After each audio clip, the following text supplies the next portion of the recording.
జంతికలకి కావాల్సినవి బియ్యం 1 కేజీ, మినపప్పు, శనగపప్పు, ఎండుమిరపకాయలు, వేపిన శనగపప్పు కలిపి 1 కప్పు తీసుకోవాలి. ఎండుమిరపకాయలు 10. ఇది 1 కేజీ క్వాంటిటీ. ఫ్రెండ్స్, మనం మిల్లులోంచి పట్టించుకొని వచ్చింది కదా కేజీ జంతికల పిండి. అందులో ఒక అరకప్పు నువ్వులు,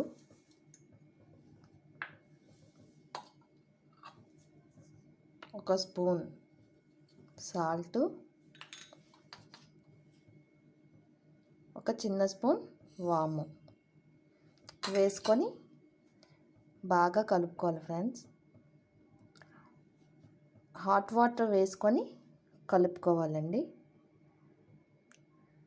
ఇదిగోండి ఫ్రెండ్స్, కొంచెం కొంచెం హాట్ వాటర్ వేస్తూ పిండిని మొత్తం మనం బాగా కలుపుకోవాలి జంతికలకి.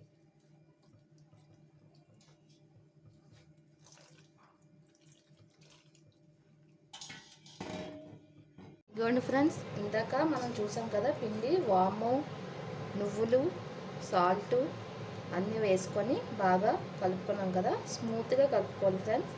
ఇప్పుడు ఇందులో మనం జంతికలు గుల్లగా రావాలంటే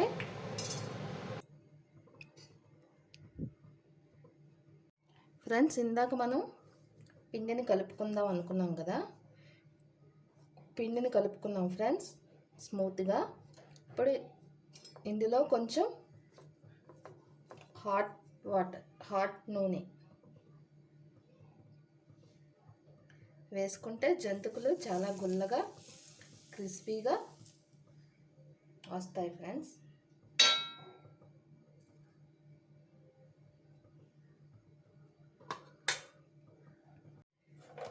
నూనె ప్లేస్లో మనం నెయ్యి కూడా వేసుకోవచ్చండి. కొంచెం నూనె కొంచెం నెయ్యి వేసుకుంటే ఇంకా క్రిస్పీగా చాలా టేస్టీగా వస్తాయి జంతికలు. ఇప్పుడు రెండింటిని బాగా మిక్స్ చేసుకొని మనం జంతికలు వేసుకుందాం. ఇదిగోండి ఫ్రెండ్స్, మనం ఇందాక చూసాం కదా పిండిని. ఇప్పుడు మనం ముద్దలా చేసుకొని జంతికల గొట్టంలో పెట్టుకొని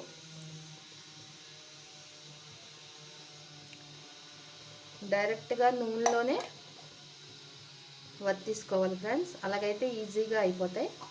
లేదు అంటే మనం ఇలాంటి దాని మీద జంతిక వేసుకొని దాంట్లో అయినా వేసుకోవచ్చు.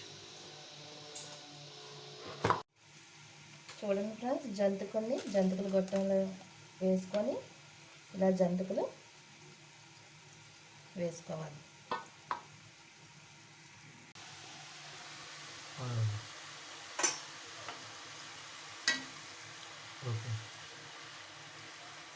ఇదిగోండి ఫ్రెండ్స్, అలా జంతికలు వేసుకొని మనం ఇలా నూనెలో వేసుకొని గోల్డెన్ బ్రౌన్ వచ్చిన వరకు ఫ్రై చేసుకొని ఒక ప్లేట్లో తీసుకోవాలి.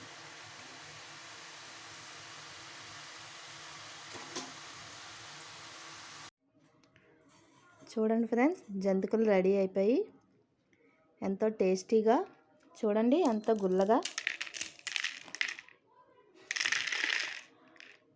ఎంతో క్రిస్పీగా బాగా వచ్చాయి ఫ్రెండ్స్ జంతికలు. మన ఆంధ్ర ట్రెడిషనల్ వంటకం ఇది. ఏమైనా డౌట్స్ ఉంటే కామెంట్ చేయండి, షేర్ చేయండి, సబ్స్క్రైబ్ చేయండి.